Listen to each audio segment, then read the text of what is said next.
Hello everyone. मेरा नाम नितिन है। आप सभी का स्वागत है मेरे यूट्यूब चैनल में। तो अभी बज रहे हैं 8:40 और सुबह का टाइम है। मार्केट अभी ओपन नहीं हुआ है। ये वीडियो हम इसलिए बना रहे हैं क्योंकि एक बहुत कठिन स्थिति में मैं इस समय फंसा हुआ हूँ कि क्या मेरे को अपनी पोजीशंस बुक कर लेनी चाहिए या होल्ड करनी चाहिए। मैं बता देता हूँ कि मेरी पोजीशंस आईओबी में और यूको बैंक में फिलहाल बनी हुई हैं। आईओबी में मेरा जो बाइंग एवरेज प्राइस है वो 49.3 है। यहाँ मैंने आपके लिए मार्क कर दिया है। ये ऊपर वाली लाइन बाइंग एवरेज प्राइस है और नीचे वाली फर्स्ट एंट्री है। तो जैसे जैसे आप और खरीदते हो, प्राइस ऊपर जाता है तो आप और खरीदते हो, पिरामिडिंग करते हो तो बाइंग एवरेज प्राइस ऊपर की तरफ शिफ्ट हो जाता है। सही है। तो हाँ, अच्छा खासा प्रॉफिट तो है। यहाँ पे कुछ 60% प्लस का प्रॉफिट है और यूको बैंक पे भी कुछ अच्छा खासा 40% समथिंग प्रॉफिट है। 43%।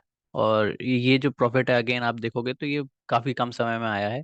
ये जो एंट्रीज बनाई गई हैं, ये 29 तारीख को मेरे हिसाब से बनाई है, 28-29 तारीख को ही। तो कितना, 10 11 दिन में ही इतना रिटर्न आ गया है। तो अब सवाल यही है कि इसको या होल्ड करना है या बेच देना है या फिर आधा पोजीशन बुक कर लेना है, कैसे। तो एक स्मार्ट डिसीजन तो यही होगा कि कम से कम आधा तो बुक किया ही जाए यहाँ पर, जिस तरीके की मूवी इधर आई है। और पूरा भी बुक कर सकते हैं। जिन लोगों ने इतने बड़े गेम्स पहले कभी कैप्चर नहीं किए हैं वो ट्राई कर सकते हैं कि पूरा ही एक बार में कैप्चर कर लें, पूरा ही मतलब इस चीज़ को कम से कम उनको ये संतुष्टि होनी चाहिए कि उन्होंने इतनी बड़ी मूव अपने करियर में कैप्चर करी। So like they can book everything. But मुझे क्या करना है यहाँ पर, ये सवाल बड़ा कठिन। तो यहाँ से एक सवाल यहाँ पर आता है कि भाई मेरा इनिशियल टारगेट क्या था स्टॉक में पोजीशन बनाने से पहले। देखिए, मेरा जो टारगेट था, मेरा टारगेट भी यही कुछ 60-100% प्लस कुछ गेंस थे। और जिस तरीके का ये स्टॉक है, और जब भी मूव करना चालू करते हैं तो इनके लिए बड़ा आम बात है 80-90% देना, है ना। तो पिछले 2 लेग अप, इस लेग अप से पहले 2 लेग अप इन्होंने और बनाए हैं और हर बार ही कुछ 100% ऊपर गए हैं और फिर थम गए हैं, है ना। तो इस बार कितना परसेंट ये ऊपर गए हैं? इस बार भी हाँ, कुछ 80-90% ऊपर चले गए हैं। और क्या इस बार भी थम जाएंगे? ये बताना बड़ा कठिन है। तो वही सवाल है, this is one of the most difficult question, right. This is one of the most difficult question. क्या क्या डिफिकल्ट क्वेश्चंस होते हैं? पहला सवाल ये होता है कि कौन से स्टॉक्स में सेलेक्ट करें, राइट स्टॉक्स क्या हैं इन्वेस्ट करने के लिए। और फिर दूसरे सवाल होते हैं कि उनकी एंट्री प्राइस क्या होनी चाहिए। फिर बाइंग एवरेज, पिरामिडिंग कहाँ पर करनी चाहिए और कहाँ पर खरीदना चाहिए। और फिर जो आखिरी में सबसे कठिन सवाल जो आता है निकल कर, वो ये आता है कि बेचना कहाँ पर है। तो ये जो यहाँ पर बेचने का तरीका होगा कि बिल्कुल अभी इसी पॉइंट पर बेच दो, वो कहलाता है सेलिंग इनटू स्ट्रेंथ। ये जो छोटे छोटे शॉर्ट टर्म ट्रेडर्स जो होते हैं, जो 5 7 10 दिन की जो ट्रेड्स लेते हैं, उनके लिए तो बहुत आम चीज़ है। वो तो 2 2 3 दिन दिन के गैप गेन पर भी ऐसे सेल कर देते हैं। उनको 20% का रिटर्न मिला तब भी वो सेल कर देते हैं, राइट। तो again, I have no answers for this question के कितना टारगेट है। Like I can not predict that. टॉप प्रिडिक्ट नहीं किया जा सकता है। जितने भी लोग इस चीज के पीछे पड़ते हैं कि टॉप पर हमको सेल करना है, बेहद कठिन। कौन यहाँ पर बताएगा कि यहाँ से ये और 50% नहीं जा सकता, है ना। Nobody can tell. Only only future can tell, right. भविष्य में जाकर ही इन चीजों का पता चलेगा। तो क्या करेंगे? देखो, अभी कोई ऐसी मार्केट में और दूसरी अपॉर्चुनिटीज भी नहीं है बहुत ज्यादा कि मैं यहाँ पर गेन्स अपने बुक कर लूँ और उनको जाकर बाय करूँ, है ना। ऐसी भी ज्यादा कोई अपॉर्चुनिटीज नहीं है। So what I will do is, I if there is a sharp reaction in the market, I try to book some at least 20-30% of my position. उतना मैं बुक करने के बारे में सोचूंगा, बट पूरा बुक करने के बारे में तो मैं फिलहाल नहीं सोच रहा हूँ, क्योंकि अगेन सेम रीजन कि दूसरा कोई अपॉर्चुनिटी तो हो। पैसा कब निकाला जाता है किसी स्टॉक से? वो बहुत ज्यादा चढ़ गया है सिर्फ इस वजह से? मैं ऐसा नहीं मानता हूँ कि क्योंकि स्टॉक बहुत ज्यादा चढ़ गया है तो आपको पैसा निकालना है। क्योंकि अगर आप ऐसा करोगे तो आप बिग गेन्स कब बनाओगे, बिग मनी कब बनाओगे? 100%, 150%, 200%, 300% रिटर्न इन अ स्टॉक आप फिर कैसे बना पाओगे अगर आप ऐसे सोचो? सोचोगे तो, कि भाई 30-40% मिल गया और बस निकालो और भागो, है ना। ये सोचने वाली बात है। अब अभी हम स्विंग ट्रेड करते हैं। आप इसको इन्वेस्टिंग भी कह सकते हो, लाइक शॉर्ट टर्म इन्वेस्टर भी आप हमको बुला सकते हो। तो it is the most, like the third most difficult question, and you can see like to my reactions कि क्या कर रहा है। So yeah, I think I will hold, and I will let the stock tell me what to do। और थोड़ा market को देखकर करेंगे। देखो मार्केट कैसा है, मार्केट भी देख लेते हैं। मार्केट कोई बहुत ज़्यादा वीक भी नहीं है, लेकिन बहुत ज़्यादा ऊपर भी चढ़ा हुआ है। लाइक आप देखोगे तो 1 2 3 4 5 6 7 8 9 10, लाइक पिछले 10 दिनों से सीधा स्ट्रेट लाइन में ऊपर गया है।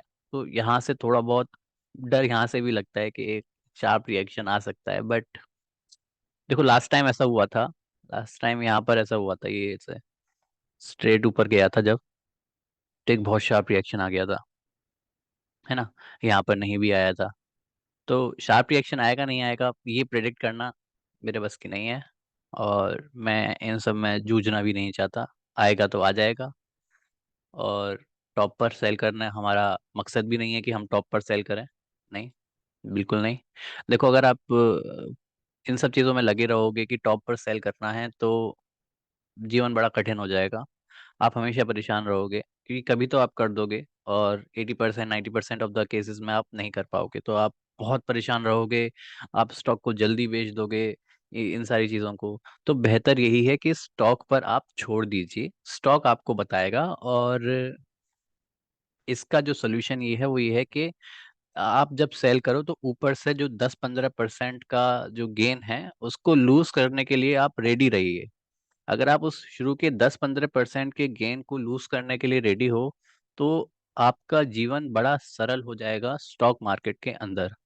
क्योंकि फिर आपको उस टॉप को प्रिडिक्ट करने के लिए कुछ भी नहीं करना पड़ेगा, बस उन 10-15% 20% गेन को आपको जाने देने के लिए रेडी होना है। ठीक है। और यही मेरे हिसाब से तो यही एकमात्र तरीका है जिससे आप बिग गेन्स को कैप्चर कर सकते हो, जिससे आप 100% 200% गेन्स को कैप्चर कर सकते हो।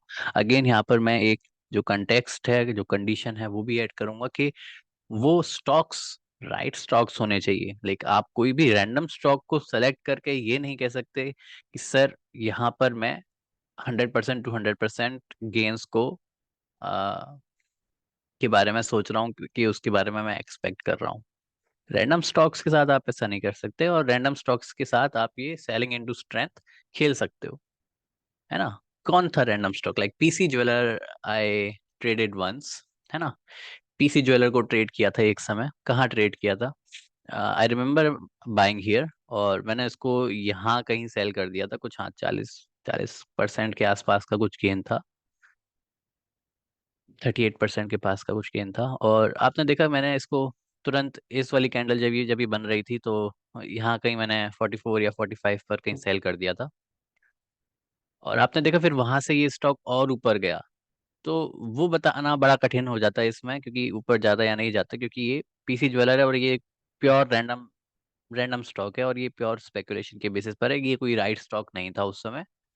और आप किसी स्टॉक को जितनी गालियां दे सकते हो, उस सारी गालियों का हकदार ये स्टॉक है। इसमें कोई दो राय नहीं है। और इसीलिए उस समय ऐसा किया था वहां पर। बट आईओबी, यूको बैंक, ये रैंडम स्टॉक्स बिल्कुल नहीं है। पीएसयूज का दौर चल रहा है मार्केट में।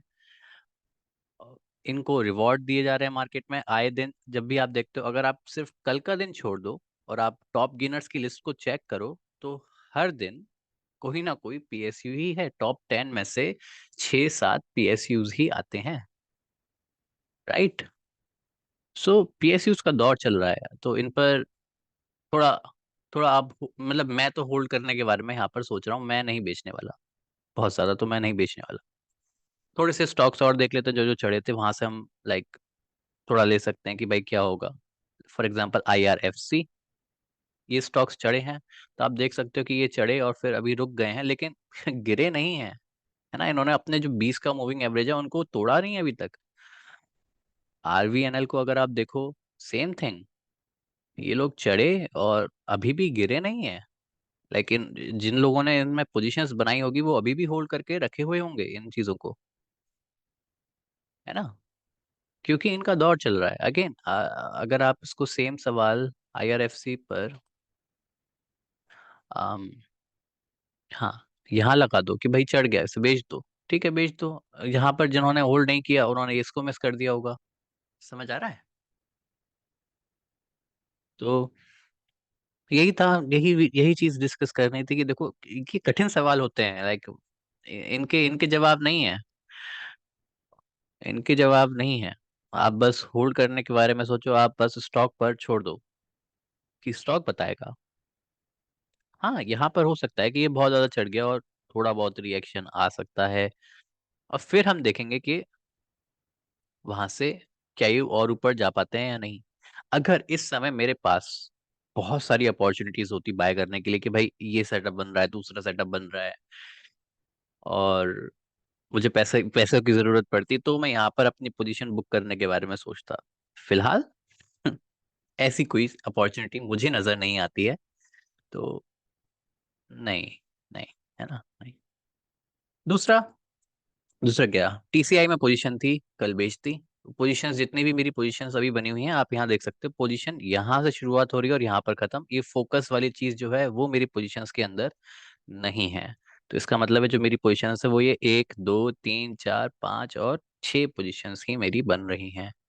एक बार टीसीआई को और देखते हैं, क्योंकि ये कल तक मेरे पोजीशन में था और कल मैंने इसको आखिरी के 2 मिनट में मैंने इसको बेच दिया, क्योंकि ये अनएक्सपेक्टेड ये फॉल आ गई।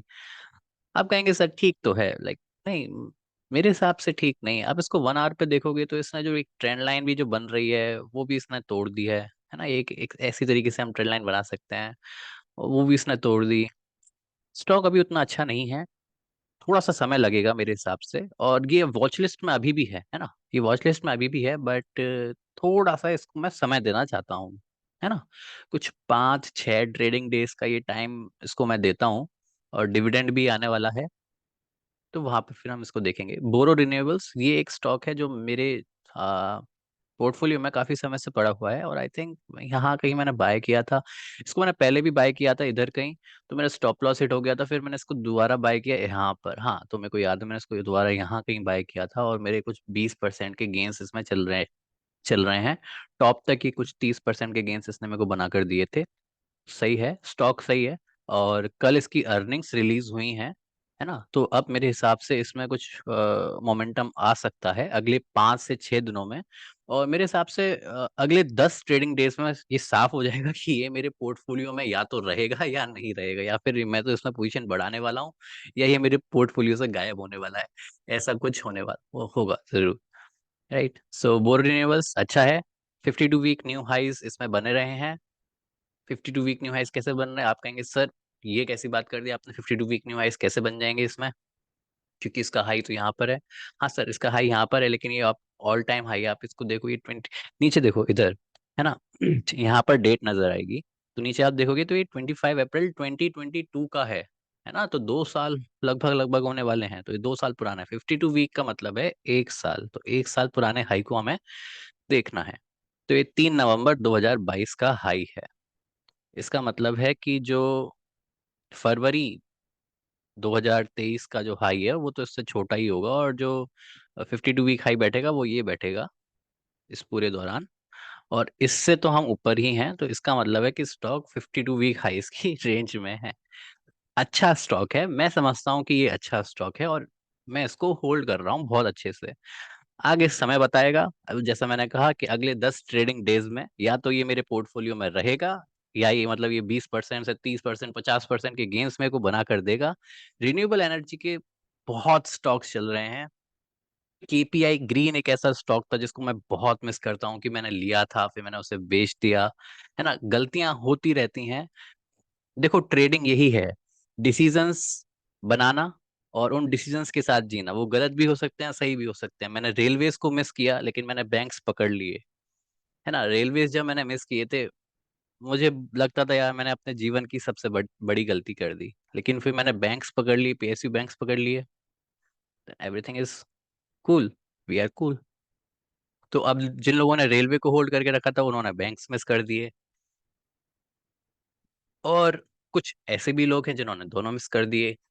उन लोगों के लिए मेरे को सिर्फ ये कहना है कि आप बस ये देखो कि आपकी मिस्टेक क्या हुई आपसे, क्या क्या कमी रह गई, उस चीज को फाइंड करो और ट्राई करो कि वो मिस्टेक दोबारा फ्यूचर में ना हो। Like this is what we do, we take the feedback from the market, we learn constantly. Constantly learn करने का गेम है। ठीक है, वीडियो को और ज्यादा नहीं खींचते हैं। कुछ एक दो स्टॉक और हैं। ओलेक्ट्रा, ओलेक्ट्रा को तो मैं कहता हूँ कि ये तो बूढ़ा हो गया है। रिटर्न कब देगा बनाकर। बट ठीक है, 52 वीक न्यू हाइस बन रहे हैं, लाइक ये भी 52 वीक न्यू हाइस ने बनाया है। स्टॉक में कुछ गलत नहीं है, स्टॉक के एक्शन के हिसाब से इसको थोड़ा टाइम देना चाहिए। अटेम्प्ट्स बन रहे हैं, यहाँ अटेम्प्ट मारा, यहाँ अटेम्प्ट मारा, और 52 वीक न्यू हाइस भी लगा रहा है। हालांकि स्ट्रेंथ जो बड़े गेन्स बनाती है, जो 10% की कैंडल बन जाए एक कोई, जिससे कि मन शांत हो जाए, वो थोड़ा अभी भी मिसिंग है। बट ठीक है, देखेंगे। ये अभी भी होल्ड में है, इसको कोई बेचने का मेरा कोई इरादा नहीं है। मेरे पास, मैंने कल एक पोजीशन खाली करी थी, मेरे पास थोड़ा बहुत पैसा पड़ा हुआ है, आज उसको मैं देखूंगा कहीं अगर मैं इन्वेस्ट कर पाऊँ। मिधानी एक अच्छा स्टॉक है, और थोड़ा सा गिर गया, सही है। इसको अभी इसकी अर्निंग्स आ रही है 9 तारीख को, वहां तक का वेट करेंगे अर्निंग्स का, और फिर इसको उसमें पैसा डालने के बारे में मैं सोचूंगा अगर मैं डालता हूँ तो। HFCL एक स्टॉक था जिसको मैं वॉच कर रहा था, लेकिन इसमें मैं कभी पैसा डाल नहीं पाया, है ना। लाइक जब मेरे हाथ में पैसा था तब इसने मेरे को सेटअप बना कर नहीं दिया था, और जब इसने मेरे को यहाँ कहीं सेटअप बना कर दिया तब मेरे पास पैसा नहीं था उस समय। तो थोड़ा बहुत जिग जैग इसके संग चलता रहा। सही है। और TFCI लिमिटेड, ये स्टॉक काफी चढ़ चुका है, इससे बहुत ज्यादा एक्सपेक्टेशंस नहीं है। कल इसकी अर्निंग्स अनाउंस हो गई थी, चेक करना पड़ेगा। ये ट्रेडिंग व्यू पर जो अर्निंग्स की लाइन खींच कर दे देते हैं, ये इस पे बहुत ज्यादा रिलाई करने की जरूरत नहीं है। कल को ये लाइन आपकी आगे भी बढ़ा सकते हैं। For example EaseMyTrip, अगर आप देखोगे तो इस लाइन को ये पहले ये लाइन यहाँ पर थी कहीं, राइट इधर थी इस वाली कैंडल पे, ये 2 फरवरी वाली कैंडल पे यहाँ पे, अभी लाइन को खींच खींच के यहाँ पर ले। तो ट्रेडिंग व्यू की अर्निंग्स वाली लाइन पे कभी रिलाई मत करना, NSE की वेबसाइट से आपको चेक करना है इस चीज को। ठीक है। और क्या, और कोई स्टॉक रह क्या? सेंट्रल बैंक, सेंट्रल बैंक भी इन्हीं के साथ आता है। मुझे लग रहा था कि सेंट्रल बैंक भी IOB के जैसा ही कुछ रिएक्ट करेगा। लाइक पिछली बार दोनों बहुत अच्छे से ऊपर जा रहे थे, भागने वालों में से सबसे पहले यही थे, IOB और सेंट्रल बैंक। बट इस बार उतना अच्छा नहीं कर पाया। अच्छा है, बहुत अच्छा है, लाइक मेरे बाइंग प्राइस से तो ये बहुत ऊपर है। कुछ 30% के रिटर्न्स तो हैं मेरे पास इसके। बट अगर आप देखो कि IOB में तो 60% से ज्यादा के गेन्स हैं, यूको बैंक में 43% अराउंड कुछ गेन्स हैं, और IOB वहां पर और सेंट्रल बैंक वहां पर 30% के गेन्स, तो थोड़ा सा पीछे रह गया। तो ये 3 PSU बैंक्स थे जहां पर मैंने पैसा डाला था। ठीक है। और क्या, और किसी चीज की बात करनी है? देख लेते हैं थोड़े। अतुल ऑटो एक स्टॉक है जो प्रयास कर रहा है, इस पर नजर रखेंगे। ठीक है, ईवी से रिलेटेड स्टॉक है, तो जरूर हमारी इस पर नजर बनी रहेगी। फिलहाल इसके साथ एक्सपीरियंस कैसा है? एक्सपीरियंस तो सर ये है कि इसने पिछली बार हमने इसको लिया था और इन्होंने हमें बड़ा परेशान किया था। हमने इनको यहाँ कहीं खरीदा था और उन्होंने हमें इधर बाहर कर दिया था।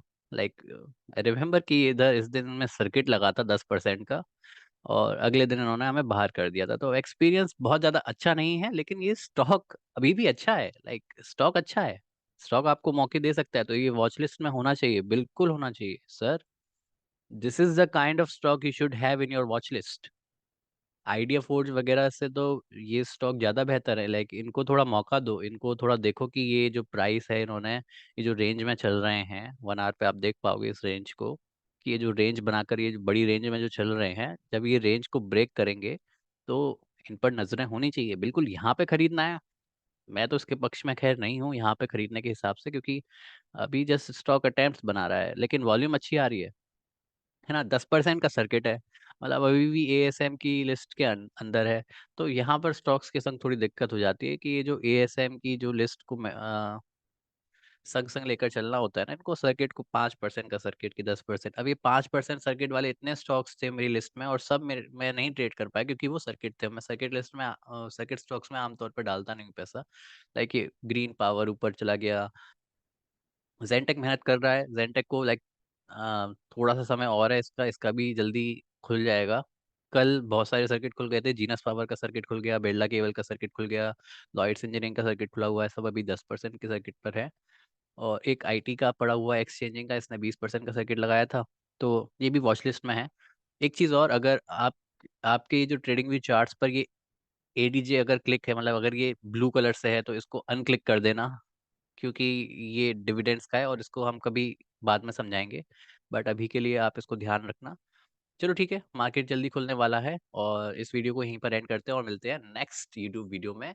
वीडियो अच्छा लगा हो तो प्लीज़ लाइक करो, और जो भी आपको, अगर वीडियो में आपको कुछ अच्छा लगा है, आपको अपने व्यूज़ बताने हैं, अपना फीडबैक देना है, तो नीचे कमेंट्स करो, चैनल को सब्सक्राइब करो, और हम मिलेंगे अगली वीडियो में।